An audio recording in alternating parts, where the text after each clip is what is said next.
All right, Denny. So here's Heinrich's always on time too. I bet you. If he sees, hopefully you and me. Here are 10 balls. A couple years ago, I changed it to the 9-ball drill, so it's easy to have a score in mind, like playing 9 holes. So you see those look pretty good. It's okay. But then when we stand around to the side of it and look from the x-axis, sure enough, 2 are a little short. 1 went in the hole of the 10. So again, distance is more important than direction, especially when we look at it from the blimp view. See what I mean? The Goodyear blimp view. Exactly what we were seeing today. And then also with the pitch, watch this. So you just missed one. Here, let me show you that real quick. You had 10 pitches here. This first one, watch this in slow motion. There's a ball coming down right there. So apparently he got a little fat, but you see how straight it is. But apparently he got a little fat, so I missed the green.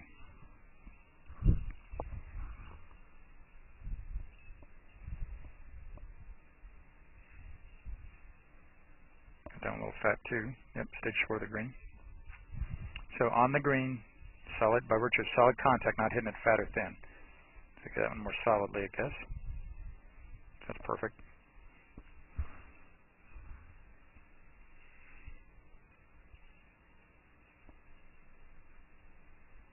More solidly there.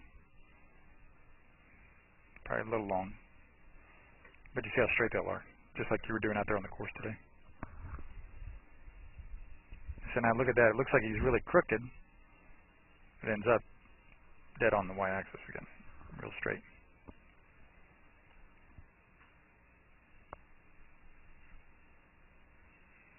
There's perfect. See, we're going to hit those perfect pitches every once in a while, so we think, oh, I can do it again, but you see the percentages today. It's really hard to hit these pitches the perfect distance. That one's perfect too. 6 or 7 feet left of the hole for him, but see, it's perfect distance, and you see how much closer that is than the other ones where he's missed a green or something. There's perfect again.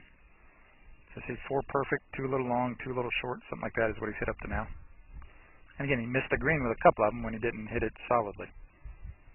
That one too there, but he probably got a little fat or something.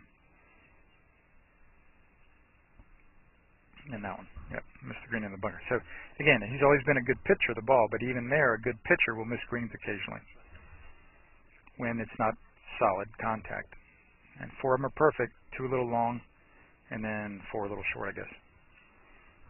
All right, so that's the deal, man. This is Joel Suggs. I sure enjoyed meeting you down at the Cincinnati Golf Show this weekend and showing you your swing on the 2D equipment that I have. And so I want to take about 2 or 3 minutes to just show you around Meadowlinks. This is the studio I use in the winter for all my students. You see there's the down-the-line camera angle for our 2D equipment. And then we have the face-on camera angle also. And then what we also have here is 3D equipment to where I can show you your swing from 6 different camera angles with this 3D equipment. And we can get your swing from down to the 1/120th of a second in terms of exactly what your hips, shoulders, and hands are doing in the swing. And then also, I have the most realistic hitting curve I've ever seen from puttersedge.com. So when you hit your full shots, it feels as realistic as possible. And then I have 3 different green speeds for you to practice your putting. 9.5 on the step meter, 10.5 on the step meter, and 12.5 on the step meter. That's benefited my students tremendously. And then also I have a lot of learning aids like this Smart Stick.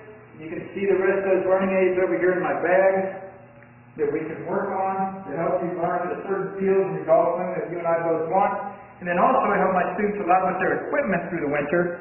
This is a frequency analyzer where we twang your club and it gives us a reading here. And then also we plot your whole set, each club on these lines to see if the set is really matched or not. Quite often they aren't, and it helps my students tremendously when they find out what clubs are the offending clubs. Then if we get tired of being indoors and we want to go outdoors and hit some, we can do that.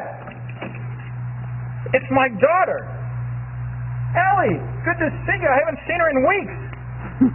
No wonder you've been gone, Ellie. You've been out here playing in the snow all this time. But this is our natural turf area. This is closed until April, as you can see. But it's a fantastic area where we can step outside and hit some balls and get some real ball flight.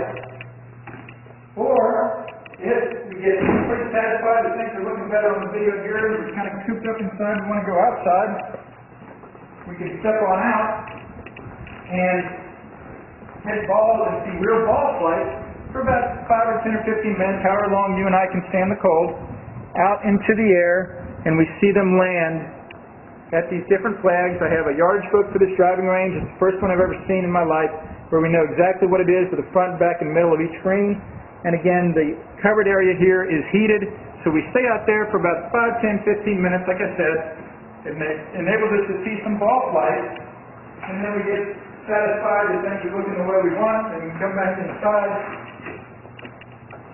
take off our coat, and look again at the video equipment to see how your swing's looking, to make sure that you understand it. And then notice too, my exercise ball up top here, and then also, so I help my students a lot with their fitness through the winter, and then I will help you also with your sports psychology, with your golf psychology from the golfpsych.com people down in Texas. That's helped my students tremendously a lot over the years too. So again, I sure enjoyed meeting you down at the Cincinnati Golf Show this weekend. I look forward to seeing you again out here this summer at Meadowlinks, or even right now in the winter. I have a lot of people that work on their games with me right through the winter. Check out more information about the things I do to help you at joelsuggs.com. Take care.